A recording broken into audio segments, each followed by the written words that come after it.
We can look forward again. The sunlight of hope. That was the outlook just 8 weeks ago. But over the summer, the forecast turned grim. Racist riots erupted on the streets, while overstretched, crumbling prisons creaked under demand amid warnings of a black hole in public finances. We have inherited a projected overspend of £22 billion. And today, gone was the talk of hope from the Prime Minister. Instead, Keir Starmer stood in Downing Street's back garden and blamed the country's problems on the previous government. They saw the cracks in our society after 14 years of failure, and they exploited them. That's what we've inherited.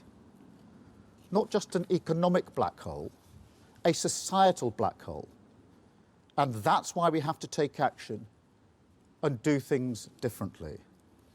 This was the Prime Minister attempting to set the narrative ahead of Parliament's return next week and defending difficult decisions he made this summer. Prime Minister, on prisons, what guarantee can you give to the public that no prisoner who is let out early will go on to harm anyone?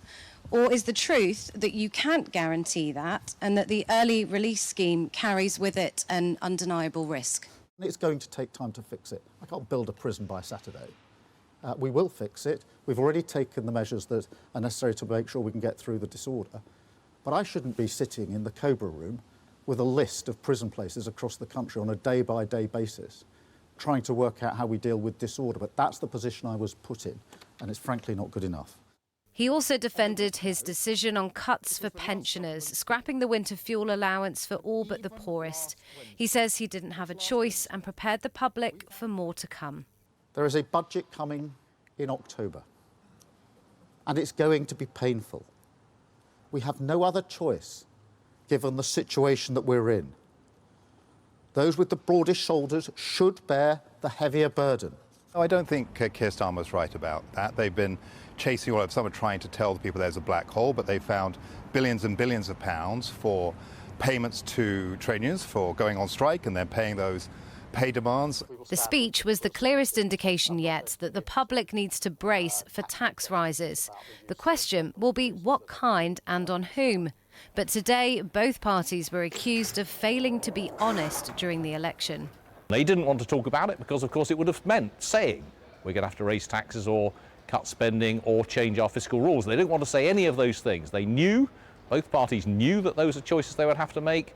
Neither of them were willing to talk about that until after the election. Thank you all very much. Today, Keir Starmer hosted people he met on the election campaign. He talked of honesty, integrity and duty in the Rose Garden, pointing out it was once where Boris Johnson held lockdown parties.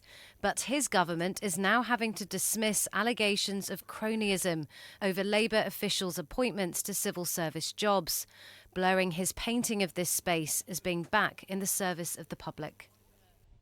Well, so just how painful will the October budget be? Here with me now is our economics reporter, Neil MacDonald. Neil, where could they raise the money from? Well, as you say, the Prime Minister's promised a painful budget. The problem is, of course, he's already promised us that he's not going to put up income tax, national insurance or VAT. So here are some of the areas where he could look to raise some money. For example, capital gains tax generates about £18 billion a year at the moment. Inheritance tax, about £7 billion. Cutting back the tax release on pension contributions, well, today the Fabian Society said that that could generate maybe £10 billion. Now, the government can sell all these measures as targeting the better off.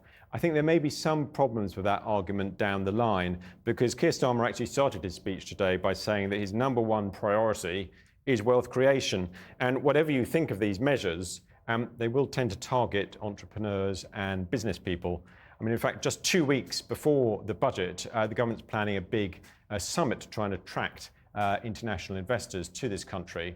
I think the question is whether these sorts of tax changes are the ideal backdrop to that summit. So what about cutting public spending instead? Well, look, Labour's argument is that there is overspending in the current financial year that the Conservatives just simply did not provide the funding for. I think that there is a bigger problem here, and it's one which, in fact, both parties were aware of before the general election, which is that the public spending settlement is not just tight for this year, but actually for every year of the Parliament. According to the Institute for Fiscal Studies, these are the prospects. So Labour's planning to increase all spending by 1.2% a year in real terms.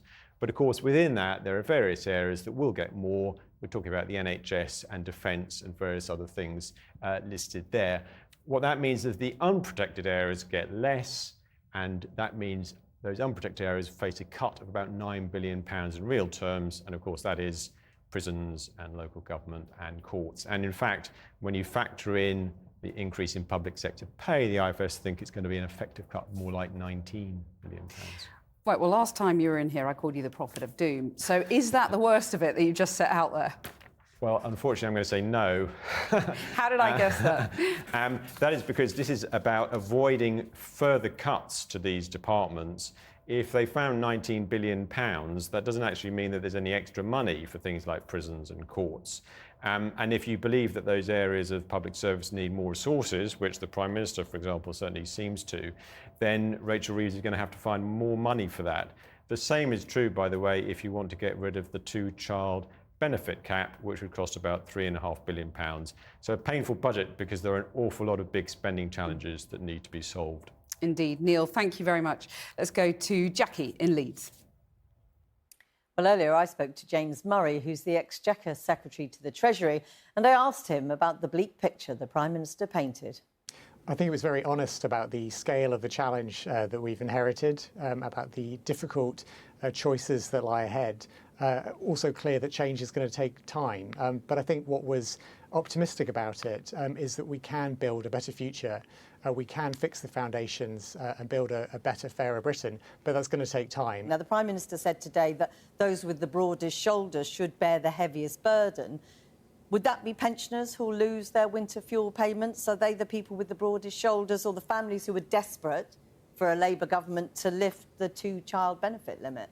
You mentioned the winter fuel payment. We've decided to change that so that it's now targeted and it's just eligible for those pensioners who receive pension credit rather than being a universal benefit. But we recognise that that is a tough choice. The way it had been designed is that every pensioner would receive the payment, and we think it is a better use of public money given the fact we're in a dire financial situation to focus that help on those pensioners who need it most. And those families who were desperate to have the two-child benefit limit raised, there's no chance of that now, is there?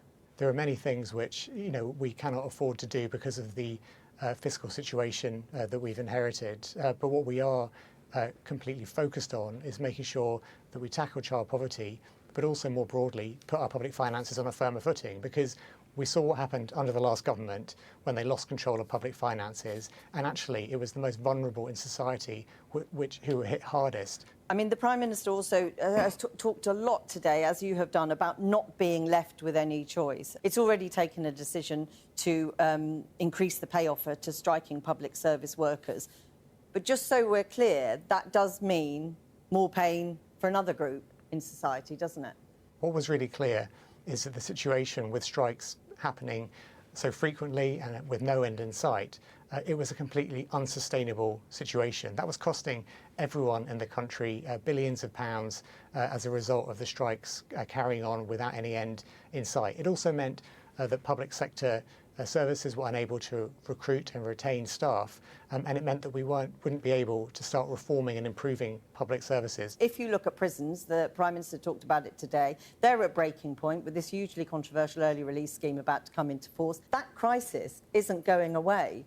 Well, look, you're absolutely right to draw attention to the fact that the situation we inherited in terms of prisons is dire, as well as the economic situation that we inherited. Prisons have been unsafe for many years, with the level of capacity being below 1% many times in the male estate. And actually, by having the early release programme, a carefully developed programme with the appropriate safeguards in place, gives us not only the confidence that if people are arrested and charged and sent to prison, they have a prison place waiting for them, but it also gives us the space to put in term a long-term plan to increase prison capacity. And so by the end of the year... the long-term plan, sorry to cut across you, but the long-term plan will not work without more money, will it?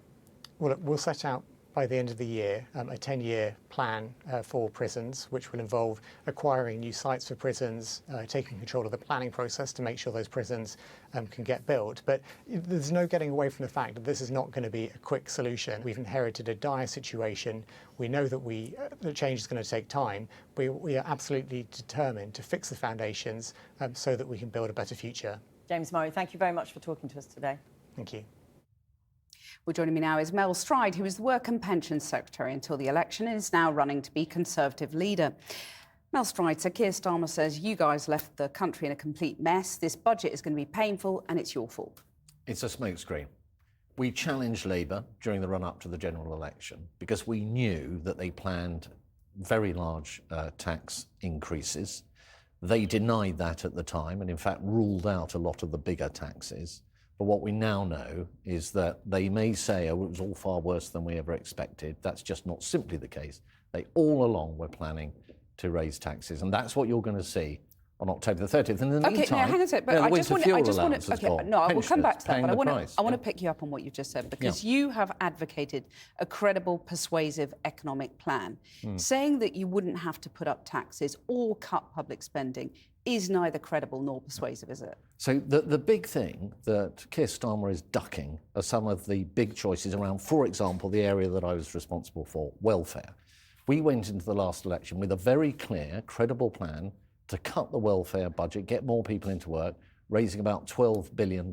That and fraud and error changes would have been about 18 billion, which we were going to put in cuts to national insurance, which would have driven growth and been good for jobs. But it wasn't enough. But for example, the Labour Party have done nothing on welfare. They've said nothing about it. They're prepared to let those bills skyrocket up into that's one aspect we're talking about. This £22 billion black hole that they say they've discovered is largely because you hadn't set aside the money for public sector pay rises of more than 2%. Inflation peaked at 11%. That wasn't credible or persuasive either, was it? Cathy, the IFS made it very clear that before the election, the books were, quote, wide open for the Labour Party to see. They always knew there were going to be public sector pay increases that had to be met. They are the people that chose to give their union paymasters, ASLEF and so on, way above inflationary increases. But 2% was not credible nor persuasive. That's what you'd penciled in. It was ridiculous. That was a smokescreen. Well, they did not have to give the junior doctors 22%. They did not have to give the ASLEF train union 14%.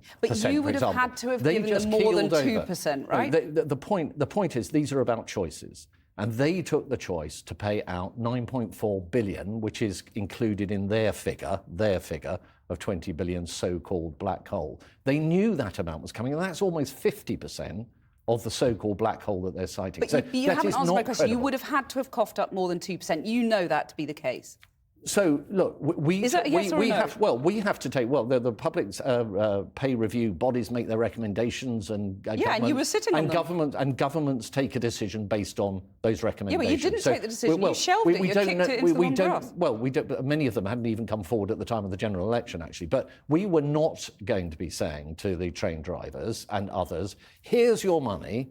And we don't expect any productivity improvements whatsoever. No strings attached. At the same time as paying for that on the backs of pensioners, many of whom are now going to go into the cold and dark this winter because the winter fuel payment has been withdrawn. That is not the right way to done. And they weren't honest with the British people. Well, you're not being honest now because actually it was your party's obsession with tax cuts that meant that you're the most moderate leadership contender, right?